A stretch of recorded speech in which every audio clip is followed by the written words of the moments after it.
ভাৰতৰ স্বাধীনতাৰ ৭৫ বছৰৰ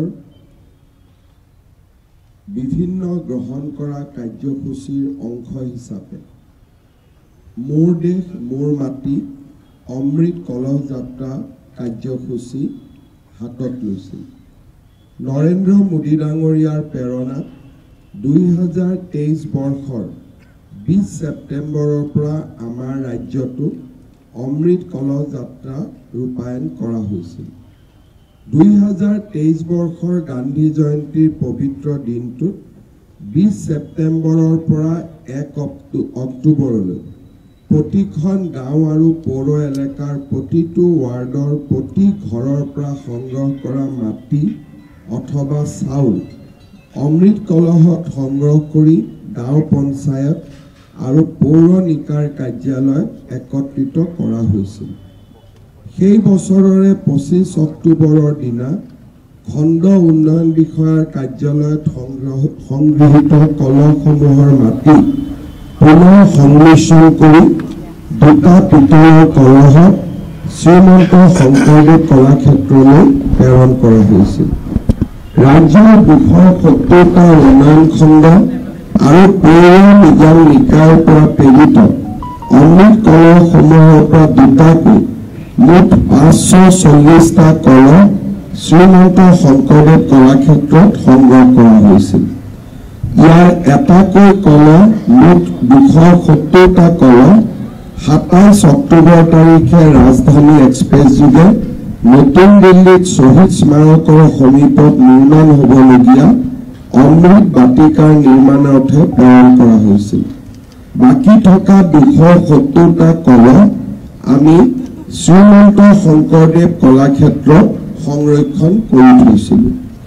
আমাৰ উদ্দেশ্য আছিল ৰাজ্য চৰকাৰে প্ৰস্তাৱ কৰা শ্বহীদ কনকলতা বৰুৱা ৰাজ্যিক বিশ্ববিদ্যালয় নিৰ্মাণৰ সময়ত এই 270টা অমৃত কলহ য'ত অসমৰ প্ৰতিটো পৰিয়ালৰ পৰা আমি দান হিচাপে লোৱা অকণমান হ'লেও মাটি জড়িত হৈ আছে।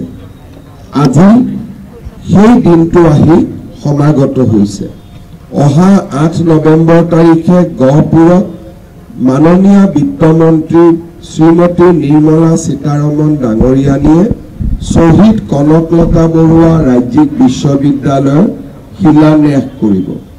তাৰ পৰিপ্ৰেক্ষিতত আজি আমি শ্ৰীমন্ত শংকৰদেৱ কলাক্ষেত্ৰত যোৱা 2টা বছৰ শ্ৰদ্ধাৰে সৈতে সংৰক্ষণ কৰি থোৱা 270টা অমৃত কলহ ভূমি পূজন অনুষ্ঠানৰ বাবে প্ৰেৰণ কৰিম।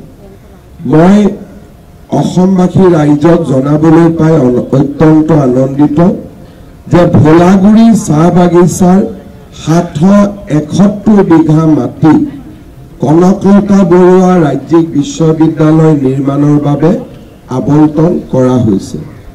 প্ৰায় 500 কোটি টকা এই বিশ্ববিদ্যালয়খন নিৰ্মাণৰ বাবে ৰাজ্য চৰকাৰে অনুমোদন কৰিছে আৰু ইতিমধ্যে লোক নিৰ্মাণ বিভাগে নিবিদাৰ প্ৰক্ৰিয়া সমাপ্তি কৰি এই বিশ্ববিদ্যালয়খনৰ নিৰ্মাণ কাৰ্য আৰম্ভ কৰিবলৈ প্ৰস্তুত হৈছে। গুৱাহাটী ডিব্ৰুগড় বিশ্ববিদ্যালয়ৰ পিছত অসমত এখন অতিকে এক প্ৰকাৰ ক'ব গ'লে সকলো ফালৰ পৰা সম্পূৰ্ণভাৱে সজ্জিত এখন নতুন বিশ্ববিদ্যালয় অসমৰ ৰাইজে লাভ কৰিব। 771 বিঘা ভূমি আমাৰ যিকোনো এখন ডাঙৰ বিশ্ববিদ্যালয়ৰ লগত তুলনা কৰিব পাৰি আৰু এক প্ৰকাৰ ক'ব গ'লে এই ভূমি তেজপুৰ বিশ্ববিদ্যালয় বৰ্তমানৰ ভূমিতকৈও অধিক। পুঁজিৰ আবণ্টনৰ ক্ষেত্ৰতো ৰাজ্য চৰকাৰে ইতিমধ্যে এক উদাৰ মনোভাৱ গ্ৰহণ কৰিছে যাতে এই বিশ্ববিদ্যালয়খনত আমি আৰম্ভণিৰ দিনাখনৰ পৰাই এখন সকলো ফালৰ পৰা আৰু সকলো দিশৰ পৰা আমি এক প্ৰকাৰ ক'ব গ'লে সুৰক্ষিত কৰি ইয়াক এখন আধুনিক বিশ্ববিদ্যালয়লৈ ৰূপান্তৰ কৰিব পাৰোঁ। এই বিশ্ববিদ্যালয়খনৰ মূল উদ্দেশ্য হৈছে ইয়াক এক প্ৰকাৰ ক'ব গ'লে আধুনিক শিক্ষাৰ এখন বিশ্ববিদ্যালয় হিচাপে নিৰ্মাণ কৰা।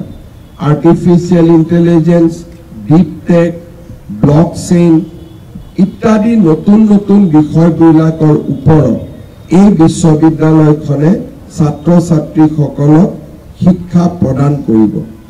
এই বিশ্ববিদ্যালয়খনক ইতিমধ্যে আন্তঃৰাষ্ট্ৰীয় বিশ্ববিদ্যালয় এখনৰ সৈতে শৈক্ষিকভাৱে সংযোজিত কৰাৰ প্ৰক্ৰিয়াও আৰম্ভ হৈছে। এই বিশ্ববিদ্যালয়খনক ভাৰতৰ প্ৰথম technology based vocational education and training university বুলিও আমি আগবঢ়াই লৈ যাব বিচাৰিছোঁ।